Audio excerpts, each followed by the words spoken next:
সুপ্রিয় দর্শক, আসসালামু আলাইকুম। আপনাদের সবাইকে স্বাগত জানাচ্ছি এখনকার আলোচনা। আপনাদের সঙ্গে আছি আমি সিরাজুল ইসলাম। দর্শক, ইরানকে কোনোভাবেই বাগে আনতে না পেরে ইরানের বিরুদ্ধে কোন ধরনের শাস্তিমূলক ব্যবস্থা নেওয়া যায় সেই ব্যাপারে মতামত জানতে চেয়ে মার্কিন সেনাবাহিনীর হাইকমান্ড থেকে বিভিন্ন কমান্ডারের কাছে ইমেইল পাঠানো হয়েছে। এখানে মতামত চাওয়া হয়েছে কোন ধরনের আনকনভেনশনাল পদ্ধতিতে ইরানকে শাস্তি দেওয়া যায়। এর মানে কি পেছনে পরমাণু হামলার কথা লুকিয়ে আছে কিনা।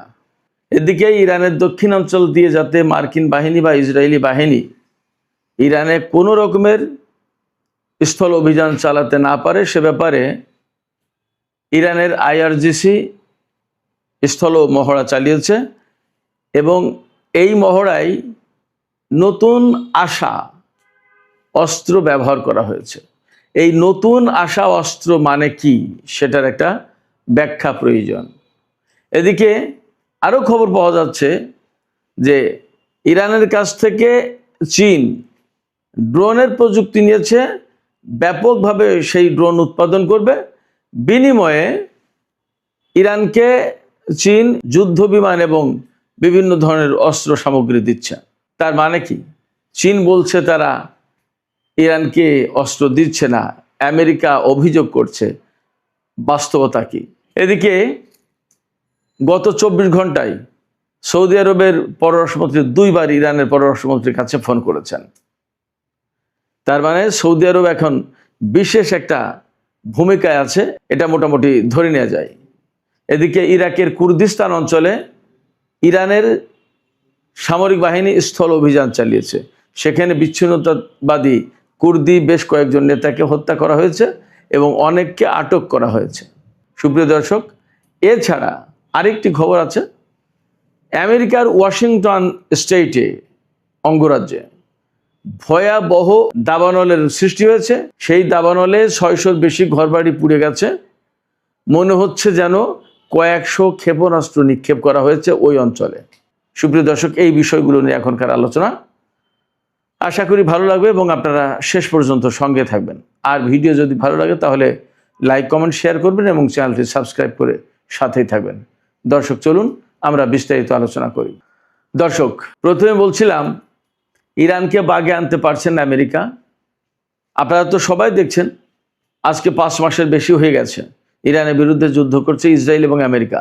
যেখানে একা ইসরায়েলের বিরুদ্ধেই যুদ্ধ করার সাহস অনেকে দেখায় না, আর আমেরিকার দিকে তো স্যালুট মেরে চলে, সবাই সালাম দিয়ে চলে। যুদ্ধ করা তো পরের কথা, এ চিন্তাও করে না। সেই জায়গায় ইরান, আমেরিকা এবং ইসরায়েল যৌথ বাহিনীর বিরুদ্ধে লড়াই করছে আজ 5 মাসের বেশি সময়। বাস্তবতা হচ্ছে আজ পর্যন্ত আমেরিকা বা ইসরায়েল ইরানকে এমন কোনো পজিশনে নিয়ে যেতে পারেনি যেখান থেকে ইরানের পরাজয় স্পষ্ট হয়ে ওঠে, অথবা তারা সারেন্ডার করে, অথবা তাদের দাবি মেনে নিয়ে চুক্তি করতে বাধ্য হয়। এগুলো তো ঘটেইনি, বরং এমনও তারা করতে পারছে না যে চুক্তির জন্য তারা অনেক চাপাচাপি করছে, অনেক দেশের লোকজনকে ডিপ্লোম্যাটিক প্রসেসে যুক্ত করেছে। বাট ইরান বলছে no no no discussion with USA. কোনো আলোচনা আমেরিকার সাথে হবে না এবং কোনো চুক্তিও হবে না। কারণ চুক্তি তারা করবে ফর দ্য টাইম বিং, তারা বিশ্বের সুবিধা নেবে, আবার চুক্তি ভাঙবে। এই চুক্তি ভাঙার সুযোগ আর আমরা তাদেরকে দেব না। এখন চুক্তি করার সুযোগ না, চুক্তি ভাঙার সুযোগ দিতে চায় না আমেরিকাকে ইরান। এটা ইরানের অবস্থান এবং সেই কারণে খুব ক্যাটাগরিক্যালি পরিষ্কার করে বলা হয়েছে ইরানের পররাষ্ট্র মন্ত্রণালয় থেকে যে হরমুজ প্রণালী নিয়েও ওমানের সাথে যে আলোচনা চলছে, এই আলোচনাটা বেসিক্যালি ওমান এবং ইরানের মধ্যকার আলোচনা। এই আলোচনায় আমেরিকার কোনো স্থান নেই, আমেরিকার কোনো পর্ষ নেই, কোনো অংশ নেই তার। অর্থাৎ এই আলোচনার মধ্য দিয়ে এমন কোনো খবর যদি কেউ দিতে চায় যে হরমুজ প্রণালী খুলে দিয়েছে, এখন সবাই চলাচল করতে পারবে, আমেরিকার জন্য হরমুজ প্রণালী খোলা, এই সমস্ত না, শুধু ইরান এবং ওমানের ব্যাপার। আমি দুপুরে ভিডিওতে বলেছি ইরান এবং ওমানের ব্যাপারটা কি। যাই হোক, সেক্ষেত্রে ইরানকে কোনো মতেই তারা বাগে আনতে পারছে না। পরমাণু কর্মসূচি, না সরকার পরিবর্তন, না ক্ষেপণাস্ত্র কর্মসূচি, কোনো কিছুই না। এখন যেটা একদম টোটালি তাদের এজেন্ডার বাইরে ছিল, সেটা এখন মূল এজেন্ডা হয়ে দাঁড়িয়েছে হরমুজ প্রণালী।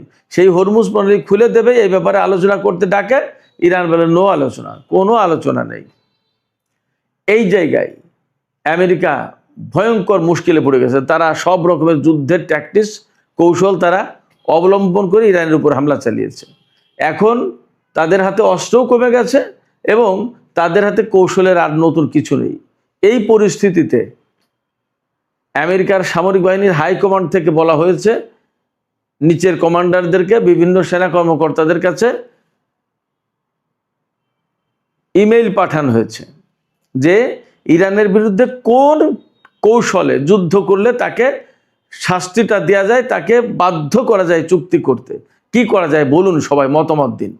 মানে ওপেন, মানে অনেকটা সামরিক বাহিনীর ভেতরে ওপেনলি মতামত নেওয়া হচ্ছে। এই বিষয়ে একদম মার্কিন CNN খবর দেওয়া হয়েছে।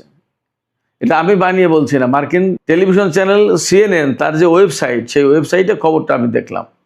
সেখানে বলা হচ্ছে কোনো সেনা কর্মকর্তা বলেছেন, মন্তব্য করেছেন যে এই ধরনের মতামত নেওয়ার ঘটনা একটা নজিরবিহীন ঘটনা, এর আগে কখনো এরকম হয়নি।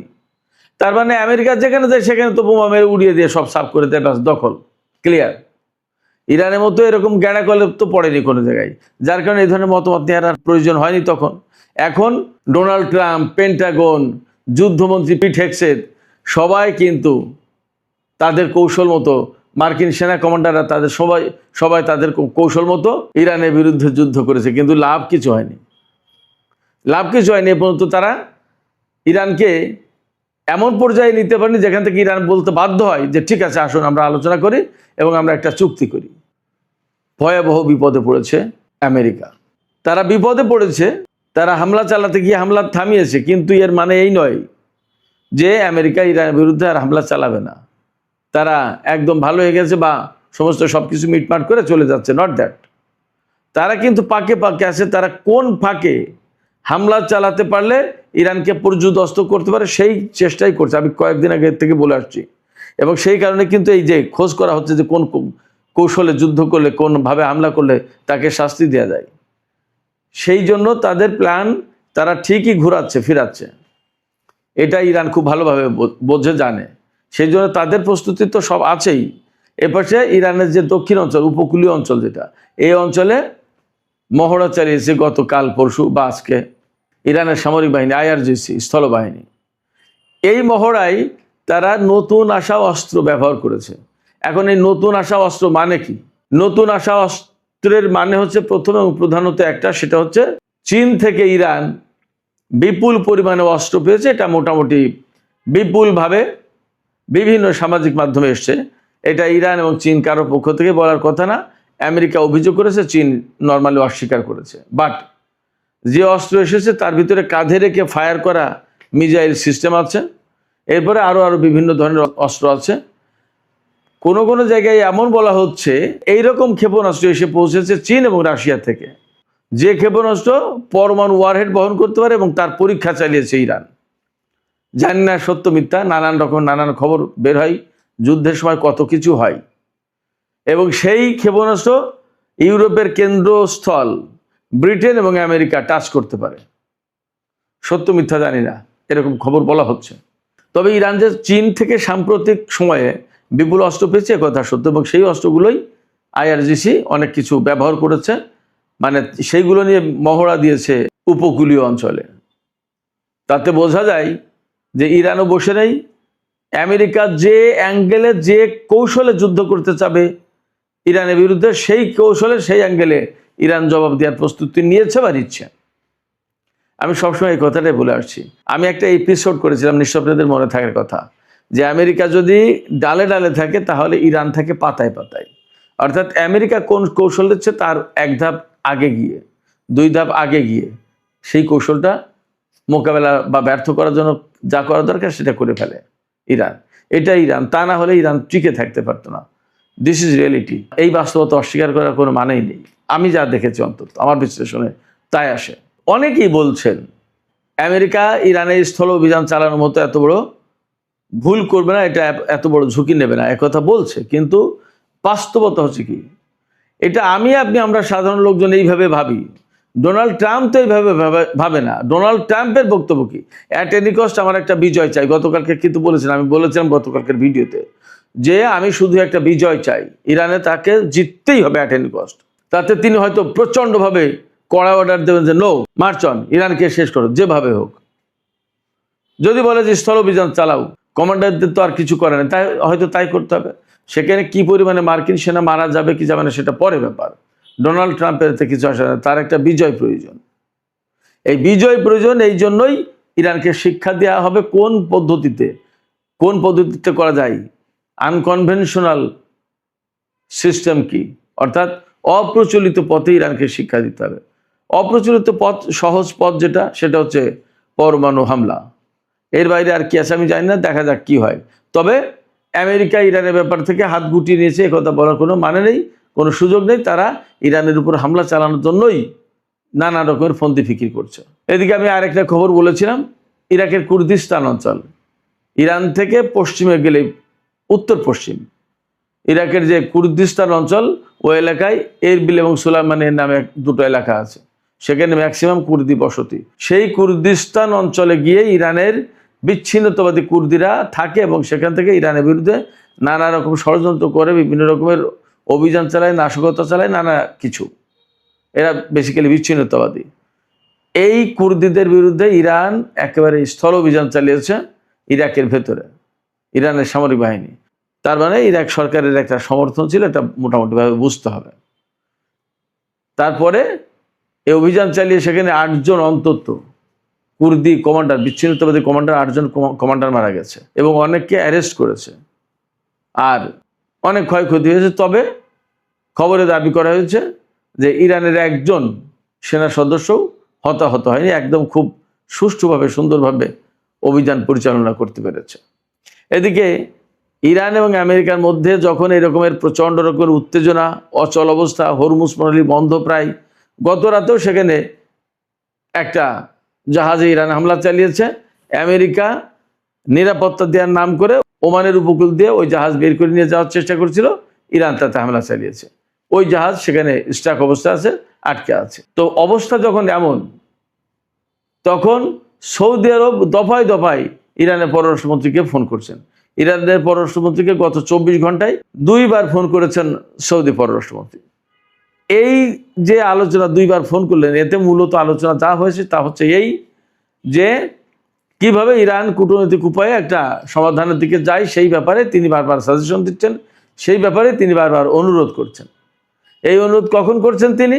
যখন ইরাকে সৌদি আরব গায়ে পড়ে হামলা চালিয়েছে এবং যেখান থেকে ইরানের 4 জন আইআরজিসি সদস্য মারা গেছে। আইআরজিসি বা ইরান এটা মনে রাখবে না? সৌদি আরব এখন যতই ভালো সাজার চেষ্টা করুক, ইরান কি বিষয়টা ভুলে যাবে? শুধু তাই না, সৌদি আরব ইয়েমেনের উপর হামলা চালিয়ে ইরানের বিমান যখন ইয়েমেনি নাগরিকদের নিয়ে গেল, কয়েকজন লিডারকে নিয়ে গেল, তখন 2 দফা আসার সময় যাওয়ার সময় 2 দফা ইয়েমেনের উপর হামলা চালালো এবং সেই ঘটনাকে কেন্দ্র করে আজকে ইয়েমেনের সাথে সৌদি আরবের নতুন করে যুদ্ধ পরিস্থিতি তৈরি হয়েছে। এমনকি বাবার বান্দে প্রণালী, লোহিত সাগর বন্ধ করে দেওয়ার ব্যবস্থা হয়েছে। সৌদি আরব যদি এই কাজগুলো না করতো তাহলে হতো না, কি প্রয়োজন ছিল? এখন সৌদি আরব ইরানকে দিয়ে কূটনৈতিক প্রক্রিয়া শুরু করার চেষ্টা করছে। তাদের কূটনৈতিক প্রক্রিয়ার খবরটা কি? এবং এই যে 15 জাতির একটা জোট গঠন করলো ইয়েমেনের বিরুদ্ধে যুদ্ধ করবে বলে, ইরানকে বলে যুদ্ধ করো না, আর নিজে জোট গঠন করে ইয়েমেনের বিরুদ্ধে যুদ্ধ করার জন্য। এটা কেমন দ্বিমুখী নীতি? এই বিষয়গুলো ইরান বোঝে না তা না। এদিকে আজকেই ইরানের আইআরজিসি খুব নতুন ডিফেন্স সিস্টেম দিয়ে আমেরিকার একটা MQ-9 রিপার ড্রোন ধ্বংস করেছে। এই নিয়ে খবর বলা হচ্ছে যে মোট ইরান 50টা MQ-9 রিপার ড্রোন ধ্বংস করলো। একটা রিপার ড্রোনের দাম অনেক। যে টোটাল রিপার ড্রোন ধ্বংস করেছে ইরান এই যুদ্ধের এই কয় মাসে এই পর্যন্ত, তাতে $100 কোটি শেষ আমেরিকার শুধু MQ-9 রিপার ড্রোনে। মানে ইরানের আকাশে ঢুকলেই MQ-9 রিপার ধ্বংস হয়ে যাচ্ছে, মুড়ি মুড়কির মতো ধ্বংস করছে। তো এই পরিস্থিতিতে আসলেই আমেরিকা খুব বিব্রতকর অবস্থায়। এই বিব্রতকর অবস্থা থেকে বের হওয়ার জন্য তারা আনকনভেনশনাল ট্যাকটিক্স খুঁজছে। দেখা যাক তারা কোন অপ্রচলিত পদ্ধতি বের করে যা দিয়ে ইরানকে শাস্তি দেবে। তো সুপ্রিয় দর্শক, আলোচনা এখানে শেষ করতে চাই। শেষের আগে আপনাদের কাছে জানতে চাই, আপনারা কি মনে করেন আমেরিকা কোন ধরনের পদ্ধতি বেছে নিতে পারে ইরানের বিরুদ্ধে যুদ্ধ করার জন্য? আপনাদের কোনো মতামত আছে কিনা? মতামত থাকলে জানাবেন কমেন্ট বক্সে। আর ভিডিও ভালো লাগলে লাইক কমেন্ট শেয়ার করবেন। এখনকার আলোচনা এখানে শেষ করতে চাইছি। আপনারা সবাই অনেক অনেক ভালো থাকুন। আল্লাহ হাফেজ।